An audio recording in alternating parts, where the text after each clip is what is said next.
কোটা আন্দোলন ঘিরে কয়েকদিনের সহিংসতায় সর্বত্র আতঙ্ক বিরাজ করছে। গতকাল দেশের বিভিন্ন স্থানে পুলিশ ফাঁড়িতে আগুনের ঘটনায় পুলিশের মধ্যে সবচেয়ে বেশি আতঙ্ক বিরাজ করছে। আজ রাজধানীর বেশিরভাগ রাস্তায় ট্রাফিক পুলিশের উপস্থিতি দেখা যায়নি। কোথাও কোথাও সেনাবাহিনীর সদস্য ও শিক্ষার্থীরা রাস্তার মোড়ে দাঁড়িয়ে গাড়ি নিয়ন্ত্রণ করছেন। আমরা সকাল থেকে এই জায়গায় পুলিশ নেই, আমরা এই মনে করেন নতুন বাইকের সহ আমরা এই সহযোগিতা করতে আছি।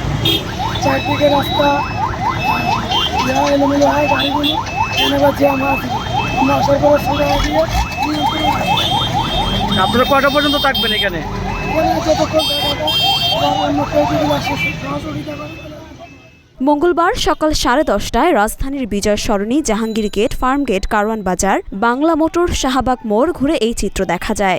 বিজয় সরণির মোড়ে দেখা যায় কয়েকজন স্বেচ্ছাসেবী শিক্ষার্থী গাড়ির সিগন্যাল নিয়ন্ত্রণ করছেন। সেখানে মূল সমন্বয়ক দায়িত্ব পালন করছেন রফিকুল ইসলাম।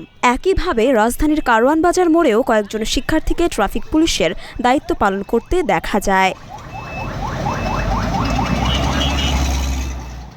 মরিয়ম মিম, ঢাকা পোস্ট।